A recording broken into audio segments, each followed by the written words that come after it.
Un père millionnaire assiste au sourire de son fils handicapé grâce à la nounou, un lien qui change tout.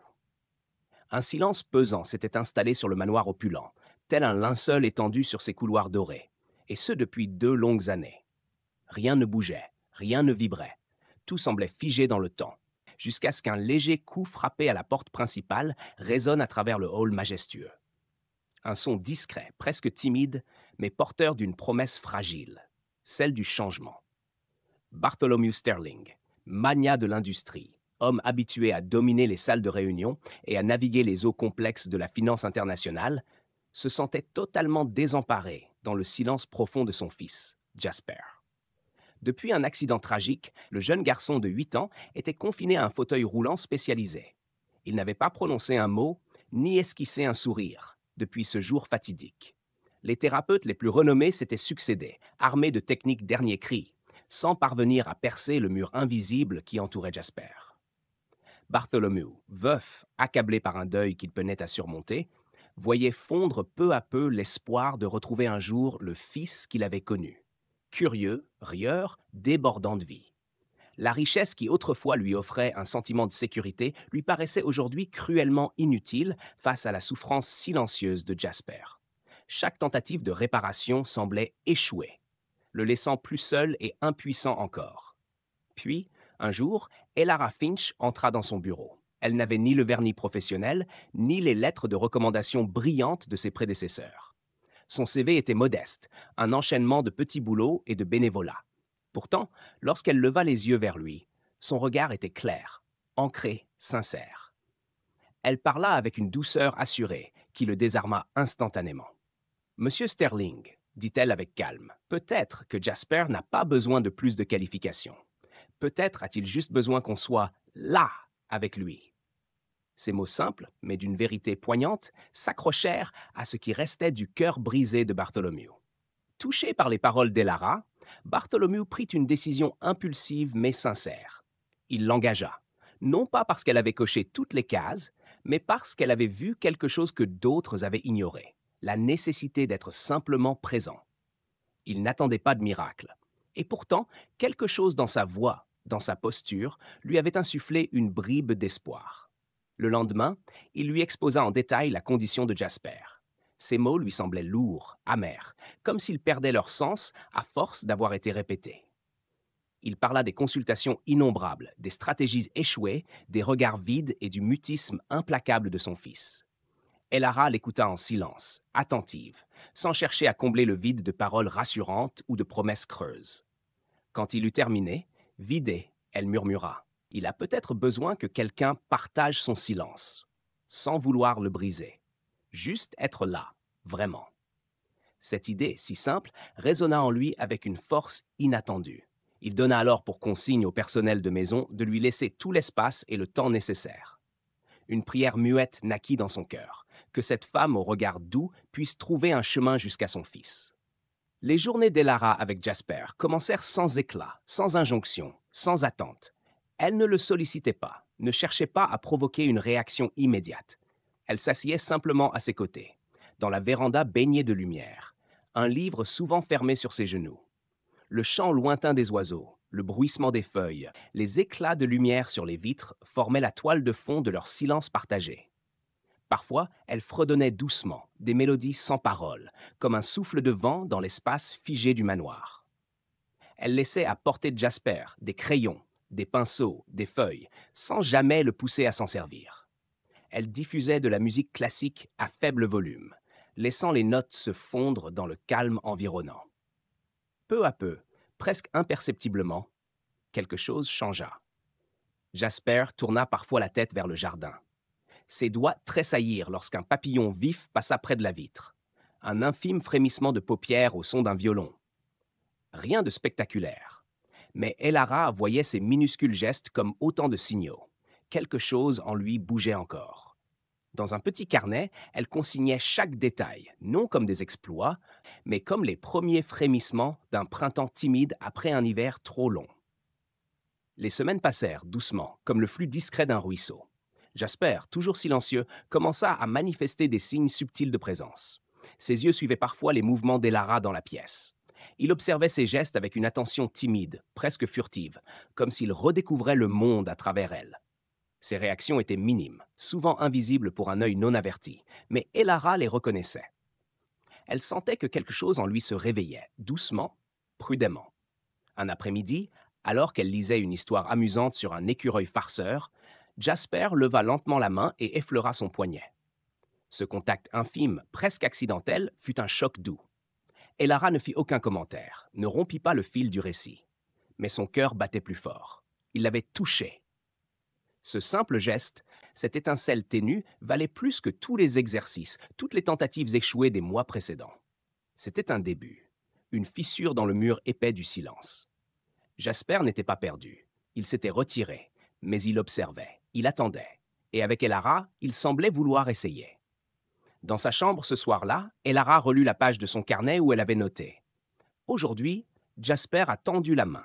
Pas pour attraper quelque chose, pour entrer en contact. Elle referma le cahier en souriant. Le chemin serait long. Mais elle n'était pas seule sur ce chemin. Jasper marchait avec elle. Lentement, mais sûrement. Le lendemain matin, une douce lumière baignait la véranda. Elara s'installa comme à son habitude près de Jasper, un petit pot de peinture posé à côté d'un chevalet. Elle ne disait rien, ne proposait rien. Elle peignait pour elle, pour le plaisir du geste. Des paysages imaginaires prenaient forme sous ses doigts, des collines colorées, des cieux irisés, des animaux fantastiques au regard bienveillant. Jasper regardait, longtemps. Immobile, silencieux, mais absorbé. Elara ne le pressait pas. Puis, dans un moment suspendu, il fit quelque chose d'inattendu. Il leva lentement un doigt vers une tache vive sur la toile, un jaune éclatant. Un souffle léger s'échappa de ses lèvres, presque un soupir, mais Elara le perçut comme un appel. Elle prit un pinceau propre, y déposa la couleur jaune et le lui tendit. Jasper hésita. Ses doigts raides tremblaient. Finalement, ils se refermèrent autour du manche. Avec l'aide discrète d'Elara, il approcha la toile et appliqua la peinture sur un coin vide, dessinant un petit soleil maladroit. Et alors, l'inimaginable se produisit. Un sourire, mince et incertain, effleura ses lèvres. Ce fut comme une brèche dans un barrage. Elara sentit les larmes monter, mais elle ne bougea pas, ne parla pas. Elle laissa le moment exister, fragile et sacré. Plus tard, elle écrirait dans son carnet. Aujourd'hui, Jasper a mis du soleil sur la toile. Et un peu dans son regard aussi. Ce sourire, discret mais réel, fut un événement pour Bartholomew. Lorsqu'il entra et le vit, il s'arrêta net. Il n'y eut pas de cris, pas de gestes théâtraux. Seulement ses genoux qui fléchirent légèrement et une main portée à sa bouche. Son fils souriait. Après 2 longues années de silence et de nuit, une aurore venait de poindre. Depuis ce jour mémorable, une transformation douce s'opéra dans le quotidien de la maison Sterling. Le sourire furtif de Jasper n'avait pas été un hasard. Dans les jours suivants, il devint plus attentif, plus curieux. Il ne parlait toujours pas, mais il répondait. Par des regards soutenus, des gestes hésitants, des soupirs qui semblaient contenir 1000 motus. Chaque réaction, aussi infime soit-elle, faisait battre le cœur d'Elara un peu plus fort. Bartholomew, de son côté, commença à se rendre plus souvent dans la véranda. Il observait d'abord en silence, les bras croisés, comme s'il n'osait pas troubler l'équilibre fragile de cette renaissance. Puis, peu à peu, il s'autorisa à s'asseoir avec eux. Il écoutait les histoires d'Elara, regardait Jasper peindre, parfois d'un simple trait, parfois en mélangeant les couleurs comme un secret qu'il ne savait pas encore dire. Un jour, tandis qu'Elara lisait un conte ancien, Bartholomew prit la parole après une longue hésitation. Il raconta à Jasper une anecdote de son enfance, une mésaventure avec un cerf-volant capricieux qui avait terminé sa course dans le jardin de la gouvernante. À sa grande surprise, Jasper tourna la tête vers lui. Ses yeux brillèrent d'une lueur fugace. Pas un sourire cette fois, mais un regard, un vrai. Bartholomew sentit une chaleur monter en lui. Il avait cru avoir perdu son fils à jamais, mais à cet instant, il comprit qu'il ne l'avait jamais vraiment quitté. Jasper avait juste eu besoin de temps et d'un espace pour revenir à la vie. La complicité entre les trois grandissait lentement, nourrie de patience, de respect et surtout de présence. Loin des méthodes cliniques et des routines rigides, leur monde commun se tissait d'instants simples. Un livre partagé, une mélodie fredonnée, une main effleurée. C'était dans ces gestes-là, discrets et sincères, que renaissait peu à peu une forme d'amour, profonde, indéfectible et silencieuse. Un soir d'automne, alors que les feuilles d'or s'amoncelaient au pied des grandes fenêtres, Elara raconta pour la première fois un fragment de sa propre histoire. Elle ne l'avait jamais fait jusque-là. Mais ce soir-là, elle sentit que le moment était venu. Assise près de Jasper et de Bartholomew, elle parla d'une enfance morcelée, de foyers d'accueil successifs, de regards fuyants et de silences imposés. Elle expliqua comment, petite fille, elle avait appris à se faire invisible pour éviter le rejet, à vivre dans sa tête lorsque le monde autour d'elle devenait trop dur. Le silence, dit-elle doucement, n'est pas toujours vide. Parfois, il protège. Jasper l'écoutait, les yeux grands ouverts. Bartholomew, lui, gardait un silence respectueux, mais ses poings étaient serrés sur ses genoux. Cette confidence ne les éloigna pas, au contraire. Elle les lia un peu plus. Bartholomew, touché par la force tranquille d'Elara, vit en elle plus qu'une éducatrice patiente. Il vit une survivante, une âme blessée qui avait appris à penser les autres en pensant ses propres plaies. Mais le fragile équilibre qu'ils avaient construit fut mis à rude épreuve. Un matin, Jasper se réveilla fiévreux, le front brûlant et le souffle court. L'infirmière du domaine fut appelée, puis le médecin. Le verdict tomba, une infection sévère, peut-être une complication liée à son immobilité prolongée. Bartholomew, paniqué, sombra dans un état de détresse absolue. Toutes les peurs anciennes, les souvenirs de l'accident, la perte de sa femme, les années d'impuissance, tout refit surface. Et dans ce tourbillon émotionnel, il commença à douter, à accuser. Il reprocha à Elara d'avoir trop sollicité Jasper, d'avoir poussé trop loin son approche douce mais non médicale. Ses mots étaient durs, injustes. « Ce n'est pas un jeu, Elara !» cria-t-il. Elara, blessée mais digne, encaissa sans répondre. Elle comprenait. Ce n'était pas la colère d'un homme cruel, mais celle d'un père terrorisé. Elle fit sa valise en silence. Jasper, alité, la suivit des yeux, impuissant. Il ne pleura pas, mais quelque chose se brisa dans son regard. La chaleur qui l'avait envahi ces dernières semaines sembla s'éteindre en une seconde. Le manoir retomba dans un silence plus lourd encore qu'auparavant. Quelques jours plus tard, Bartholomew errait dans la bibliothèque, incapable de se concentrer sur ses affaires. Il tomba sur le petit carnet brun qu'Elara laissait toujours à portée de main. Par automatisme, il l'ouvrit. Ce qu'il y lut le bouleversa. Chaque page était un témoignage d'amour, de patience, d'espoir. Elle y décrivait les plus petites évolutions de Jasper. Un frémissement de main, un regard prolongé, une respiration plus rythmée lors d'un récit.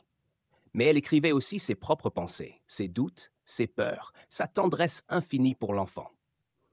Bartholomew lut des phrases comme « Aujourd'hui, il m'a regardé plus longtemps que jamais. Il est là. Je le sens. » Ou encore « Il n'a pas besoin qu'on le répare. Il a juste besoin qu'on croie en lui. » Les larmes montèrent. Il comprit alors l'ampleur de son erreur. Il avait renvoyé la seule personne qui avait vraiment vu Jasper. Pas comme un problème à résoudre, mais comme un être entier, digne d'amour, même dans son silence. Les jours qui suivirent le départ d'Elara furent marqués par un vide insondable. Bartholomew passait ses journées dans le silence de la grande maison, son esprit tourné vers le carnet d'Elara et la prise de conscience douloureuse de sa propre isolation. Jasper, bien que malade, restait étrangement calme. Il semblait avoir perdu l'étincelle qui brillait dans ses yeux.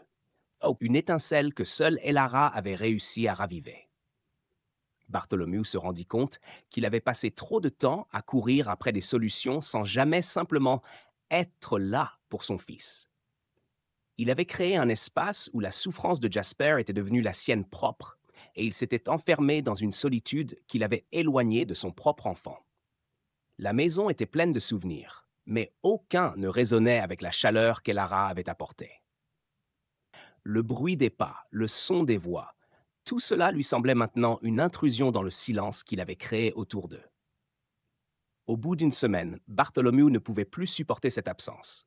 Il savait ce qu'il devait faire, mais la honte et la peur de se voir rejeté par Elara le paralysaient.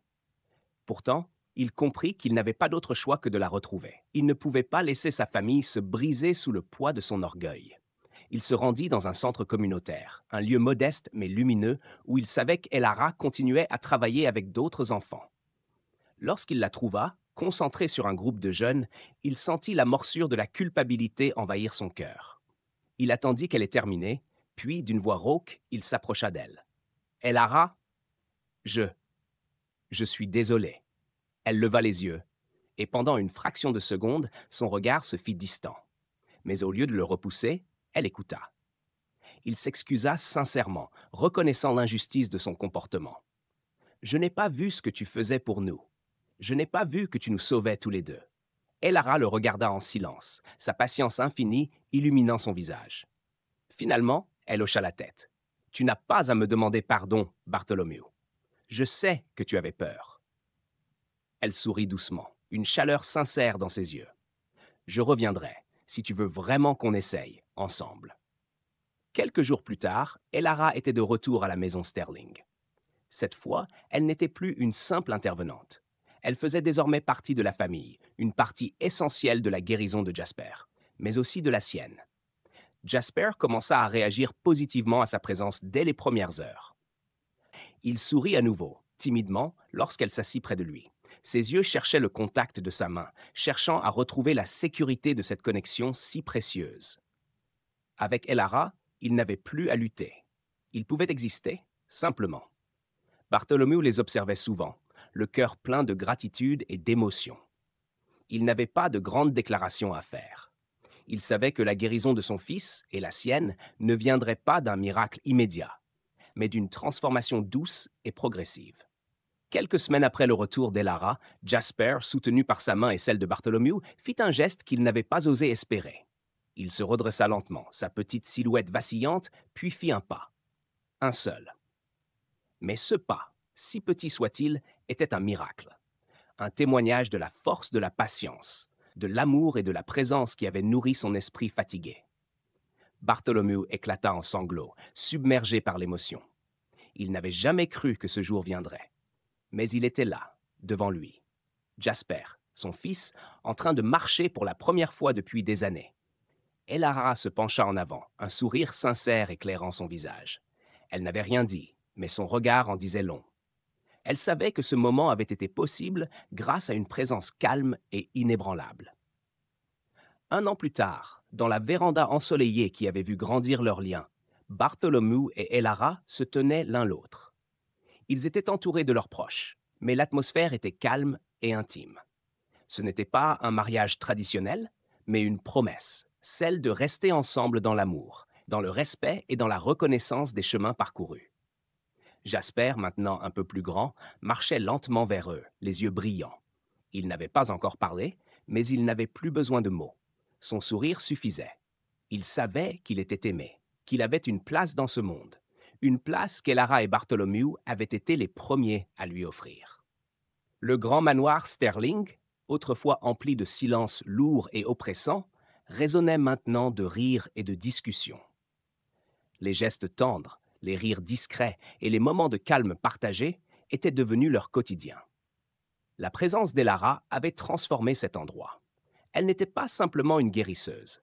Elle avait ravivé l'espoir là où il semblait s'être éteint. Bartholomew, d'abord perdu dans son chagrin, avait trouvé en elle plus qu'une aide extérieure. Il avait trouvé un partenaire, un compagnon de guérison. Ensemble, ils formaient une famille reconstruite, une famille née des brèches du silence et de la douleur. L'amour qu'ils s'étaient donné n'était pas bruyant. Il était comme une rivière tranquille, dont l'eau, claire et apaisante, avait peu à peu effacé les cicatrices de leur passé. Dans les mois qui suivirent, le manoir Sterling devint un lieu de lumière. Jasper, entouré de ceux qui l'aimaient, commença à parler. Peu à peu, les mots revinrent, tout comme la confiance en lui-même. Il n'était plus l'enfant perdu dans son propre monde, mais un garçon curieux, désireux de découvrir les joies de la vie. Bartholomew et Elara n'avaient plus besoin de chercher des miracles. Ils en avaient créé un, ensemble, dans les moments de silence partagé et d'amour silencieux. Et c'est ainsi, dans une simplicité pleine de grâce, que leur histoire prit son envol. Une famille reconstruite par le pouvoir de la patience, de la présence et de l'amour inconditionnel. L'histoire de Jasper, de Bartholomew et d'Elara nous rappelle qu'il existe des guérisons que les mots ne peuvent exprimer. Parfois, la véritable connexion ne se trouve pas dans ce que l'on dit, mais dans ce que l'on partage, dans les silences, dans les gestes simples, dans les présences inébranlables. L'amour, quand il est donné sans attente, peut briser les murs les plus solides et rétablir les liens les plus profonds. Et ainsi, La maison Sterling, autrefois plongée dans le silence, devint un lieu où la vie pouvait renaître. Une maison pleine d'espoir, d'amour et de rire. Un endroit où l'on comprit enfin que parfois, il faut être là pour que l'on puisse guérir.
Les jours qui suivirent le départ d'Elara furent marqués par un vide insondable. Bartholomew passait ses journées dans le silence de la grande maison, son esprit tourné vers le carnet d'Elara et la prise de conscience douloureuse de sa propre isolation. Jasper, bien que malade, restait étrangement calme. Il semblait avoir perdu l'étincelle qui brillait dans ses yeux, une étincelle que seule Elara avait réussi à raviver. Bartholomew se rendit compte qu'il avait passé trop de temps à courir après des solutions sans jamais simplement être là pour son fils. Il avait créé un espace où la souffrance de Jasper était devenue la sienne propre, et il s'était enfermé dans une solitude qui l'avait éloigné de son propre enfant. La maison était pleine de souvenirs, mais aucun ne résonnait avec la chaleur qu'Elara avait apportée. Le bruit des pas, le son des voix, tout cela lui semblait maintenant une intrusion dans le silence qu'il avait créé autour d'eux. Section 12. La quête de pardon. Au bout d'une semaine, Bartholomew ne pouvait plus supporter cette absence. Il savait ce qu'il devait faire, mais la honte et la peur de se voir rejeté par Elara le paralysaient. Pourtant, il comprit qu'il n'avait pas d'autre choix que de la retrouver. Il ne pouvait pas laisser sa famille se briser sous le poids de son orgueil. Il se rendit dans un centre communautaire, un lieu modeste mais lumineux, où il savait qu'Elara continuait à travailler avec d'autres enfants.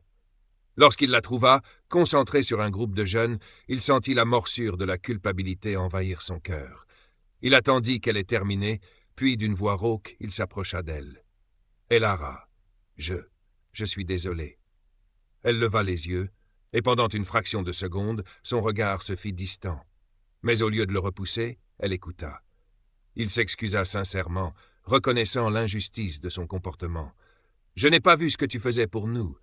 Je n'ai pas vu que tu nous sauvais tous les deux. » Elara le regarda en silence, sa patience infinie illuminant son visage.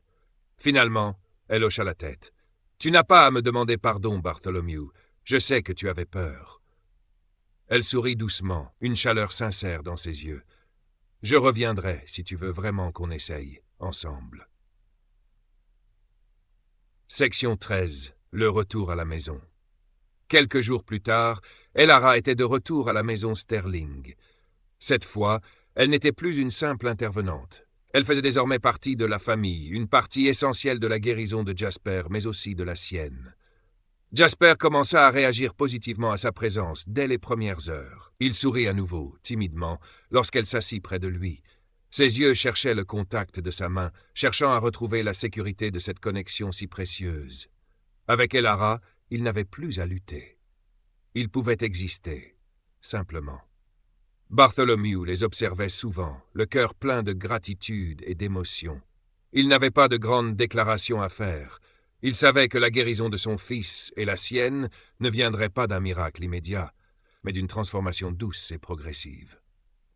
Section 14. Les premiers pas de Jasper. Quelques semaines après le retour d'Elara, Jasper, soutenu par sa main et celle de Bartholomew, fit un geste qu'il n'avait pas osé espérer. Il se redressa lentement, sa petite silhouette vacillante, puis fit un pas, un seul.